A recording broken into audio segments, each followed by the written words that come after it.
ನಿಮ್ಮ ಹೆಸರು ಕೂಡ ತುಮಕೂರು ಲೋಕಸಭಾ ಚುನಾವಣೆಗೆ ಮುನ್ನೆಲೆಗೆ ಬಂದಿರತಕ್ಕಂಥದ್ದು, ಏನು ಹೇಳ್ತೀರಾ? ನನ್ನ ಹೆಸರು ಬಂದಿದ್ದಕ್ಕೆ ಅದಕ್ಕೆ ಸ್ವಾಗತಾರ್ಹ. ಆದರೆ ನಾನು ಆಸ್ಪಿರೆಂಟ್ ಅಲ್ಲ.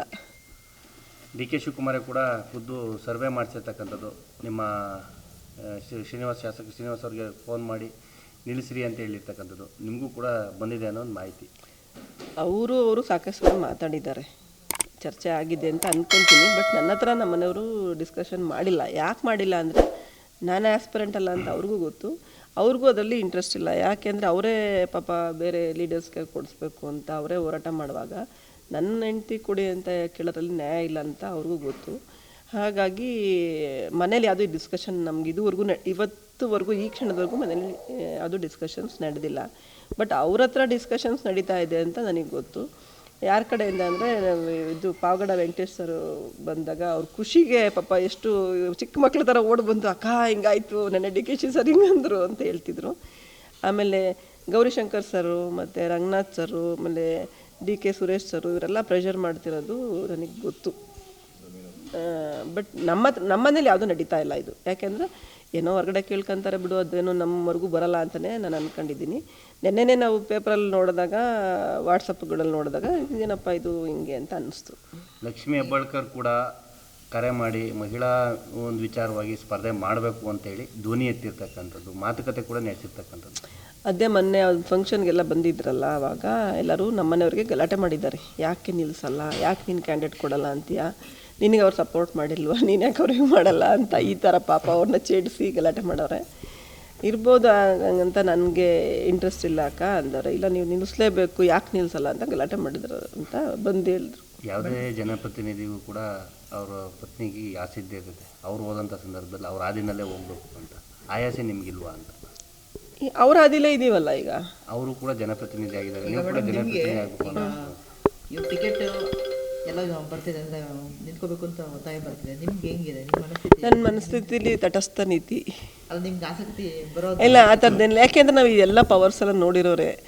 ಆಮೇಲೆ ಇದೇ ಮುದ್ದನ್ಮೇಗೌಡರು, ಆಮೇಲೆ MLC ಕಾಂತಣ್ಣವರು, ಪಾಪ ಯಾರಿರ್ಬೋದು, ಎಲ್ಲ ನಮ್ದೇನೇ ಒಂದು ಇದ್ರೂ ಪಟ್ಟಂತ ಓಡಿ ಬರೋ ಮನೆ ಹತ್ರ ನಮಗೆ ಫೋನ್ ಮಾಡಿದ ತಕ್ಷಣ ಓಡಿ ಬಂದು ನಿಮ್ದೇನೈತೆ ಹೇಳಿ ಮಾಡಿಕೊಡ್ತೀವಿ ಅನ್ನೋರು.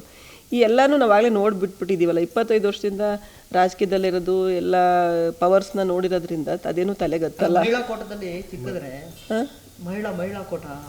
ಮಹಿಳಾ ಕೋಟದಲ್ಲಿ ಅದು ಸಿಕ್ಕಿದ್ರೆ ಖುಷಿನೇ. ಅದು ನನಗೆ ಅಂತಿಲ್ಲ, ಯಾರಿಗೆ ಬೇಕಾದ್ರೂ ಸಿಗ್ಬೋದು. ಅದನ್ನು ನಾನು ಇಷ್ಟಪಡ್ತೀನಿ. ಮಹಿಳಾ ಕೋಟದಲ್ಲಿ ಕೊಟ್ಟರೆ ತುಂಬ ಖುಷಿ. ಅದು ನಾನೇ ಆಗಬೇಕು ಅಂತೇನಿಲ್ಲ, ಯಾರು ಬೇಕಾದ್ರೂ ಆಗ್ಬೋದು ಮಹಿಳೆಯರು. ಈ ಮುದ್ದನ್ಮೇಗೌಡರನ್ನ ವಾಸವರೇ ಕರ್ಕೊಂಡ್ಬಂದಿತ್ತು. ಸೊ ನಿಮ್ಮ ಸ್ಪರ್ಧೆ ಅಂತ ಬಂದಾಗ ಮುದ್ದನ್ಮೇಗೌಡರಿಗೆ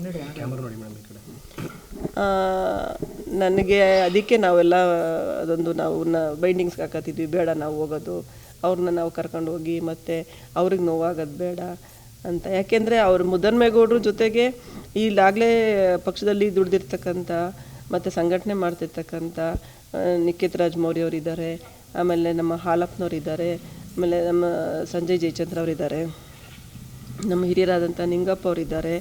ಇವರೆಲ್ಲರನ್ನೂ ಮೀರಿ ನಾವು ಯಾಕೋ ಮುಂದೆ ಹೋಗೋದಷ್ಟು ಚೆನ್ನಾಗಿ ಕಾಣಲ್ಲ ಅನ್ಸಲ್ಲ. ಒಂದು ಪಕ್ಷ ಇದನ್ನೆಲ್ಲ ಮೀರಿ ಮಹಿಳಾ ಕೋಟಾಗಿ ಎಲ್ಲರೂ ಆಕ್ಸೆಪ್ಟ್ ಮಾಡ್ಕೊಂಡ್ರೆ ಅವಾಗ ಬೇಕಾದ್ರೆ ನೋಡೋಣ. ನಮಗೆ ಖಂಡಿತ ಎಲ್ಲರನ್ನೂ ಮೀರಿ ಹೋಗ್ಬೇಕು ಅನ್ನೋದು ಯಾವುದೇ ಥರದಲ್ಲೂ ಮನಸ್ಥಿತಿಲಿ ನಾವಿಲ್ಲ. ಮೇಡಮ್, ಈಗ ಹೈಕಮಾಂಡ್ ಒಂದು ಪಕ್ಷ ನಿಲ್ಲೇಬೇಕು ಅಂತೇಳಿ ಒತ್ತಡ ಹಾಕಿದ್ರೆ ಏನು ಮಾಡ್ತೀರಾ? ಯಾಕೆಂದರೆ ಈಗ ರಾಜ್ಯ ಹೈಕಮಾಂಡ್ ನಿಲ್ಲಬೇಕು ಅಂತ ನಿಮ್ಗೆ ಆಫರ್ ಕೊಟ್ಟಿರ್ತಕ್ಕಂಥದ್ದು, ಮೇಲಿಂದನೂ ಕೂಡ ಇಲ್ಲ ನಿಲ್ಲೇಬೇಕು ಅನ್ನೊಂದು ಮಾತು ಬಂತು ಅಂದರೆ ಅವಾಗ ಏನು ಮಾಡ್ತೀರಾ? ನಮ್ಮನೆಯವ್ರ ಹತ್ರ ಡಿಸ್ಕಷನ್ ಮಾಡಬೇಕು. ಅಲ್ಲ, ಹೈಕಮಾಂಡೇ ನಮ್ಮನೆಯವರು ನನಗೆ ಅವರೇ ಹೈಕಮಾಂಡ್ ಅಲ್ವಾ? ಅವ್ರಿಗೆ ಅವ್ರು ಹೈಕಮಾಂಡ್ ಇದ್ರು, ನನಗೆ ಇವರೇ ಹೈಕಮಾಂಡ್ ಅಲ್ವಾ? ನಾನು ಇವ್ರ ಹತ್ರ ಡಿಸ್ಕಷನ್ ಮಾಡ್ಬೇಕು. ನಾವು ಇನ್ನೂ ಮನೇಲಿ ಮನೆಯವರು ಒಪ್ಪಿದ್ರೆ ಸ್ಪರ್ಧೆ ಮಾಡ್ತೀರಾ? ನಮ್ಮ ಮನೆಯವ್ರು ಏನು ಹೇಳಿದ್ರು ಮಾಡಲೇಬೇಕಲ್ಲ.